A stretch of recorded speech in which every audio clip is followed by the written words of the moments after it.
Hi all welcome to football arena. ഇന്നലെ FIFA club world കപ്പിൽ നടന്ന രണ്ടാം സെമി ഫൈനൽ പോരാട്ടത്തിൽ നാണം കെട്ട തോൽവിയാണ് റയലിന് ഏറ്റുവാങ്ങേണ്ടി വന്നിട്ടുള്ളത്. നിലവിലെ UCL ജേതാക്കളായ PSG എതിരില്ലാത്ത 4 ഗോളുകൾക്കാണ് റയലിനെ പരാജയപ്പെടുത്തിയിട്ടുള്ളത്. ആദ്യ പകുതിയിൽ തന്നെ റയൽ മാഡ്രിഡ് പരാജയം സമ്മതിച്ചിരുന്നു. എതിരില്ലാത്ത 3 ഗോളുകൾ ആദ്യ പകുതിയിൽ തന്നെ അവർക്ക് ഏറ്റുവാങ്ങേണ്ടി വന്നിരുന്നു എന്നുള്ളതാണ്. അതായത് മത്സരത്തിന്റെ വിശദാംശങ്ങളിലേക്ക് നോക്കുമ്പോൾ റയലിന്റെ ഡിഫൻസ് വളരെ പരിതാപകരമായ പ്രകടനമാണ് നടത്തിയിട്ടുള്ളത്. മത്സരത്തിന്റെ തുടക്കത്തിൽ തന്നെ 2 മിസ്റ്റേക്കുകൾ റയലിന്റെ ഡിഫൻസ് വരുത്തി വെച്ചു. റൗൾ അസെൻസിയോ, അന്റോണിയോ റൂഡിഗർ എന്നിവരായിരുന്നു മിസ്റ്റേക്കുകൾ വരുത്തി വെച്ചത്.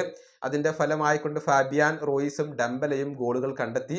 പിന്നീട് 24-ാമത്തെ മിനിറ്റിൽ റോയിസ് മറ്റൊരു ഗോൾ കൂടി കണ്ടെത്തി. അങ്ങനെ ആദ്യ പകുതിയിൽ തന്നെ 3 ഗോളുകൾ PSG നേടി. പിന്നീട് മത്സരത്തിന്റെ ഏറ്റവും അവസാനത്തിൽ ഗോൺസാലോ റാമോസ് കൂടി ഒരു ഗോൾ നേടി. അങ്ങനെ എതിരില്ലാത്ത 4 ഗോളുകൾക്കാണ് PSG ഇപ്പോൾ റയലിന് വലിയ ഒരു തോൽവി ഏറ്റുവാങ്ങേണ്ടി വന്നിട്ടുള്ളത്. PSG-യും ചെൽസിയും തമ്മിലാണ് ഇനിയിപ്പോൾ ഫൈനൽ മത്സരം കളിക്കുക.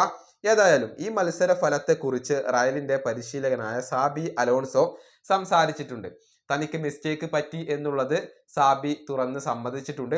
ഒരു വലിയ അഴിച്ചുപണി ടീമിനകത്ത് ആവശ്യമാണ് എന്നും അദ്ദേഹം ഇപ്പോൾ പറഞ്ഞിട്ടുണ്ട്. സാബിയുടെ വാക്കുകൾ ഇങ്ങനെയാണ്: ഇന്ന് 3 അറ്റാക്കർമാരെ ഞാൻ സ്റ്റാർട്ട് ചെയ്തു.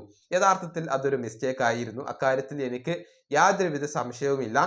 മാത്രമല്ല, മത്സരത്തിന്റെ തുടക്കത്തിൽ തന്നെ 2 വലിയ മിസ്റ്റേക്കുകൾ ഞങ്ങൾ വരുത്തി വെച്ചു. അത് വലിയ ഒരു ഡിഫറൻസ് ആണ് സൃഷ്ടിച്ചത്. ഞങ്ങളുടെ പ്രസ്സിംഗ് മാത്രമല്ല, മത്സരത്തിന്റെ ഒഴുക്ക് തന്നെ മോശമായിരുന്നു. 2 ഗോളുകൾക്ക് പിറകിൽ നിന്നതിൽ നിന്നും റിക്കവർ ആവാൻ ഞങ്ങൾക്ക് കഴിഞ്ഞില്ല.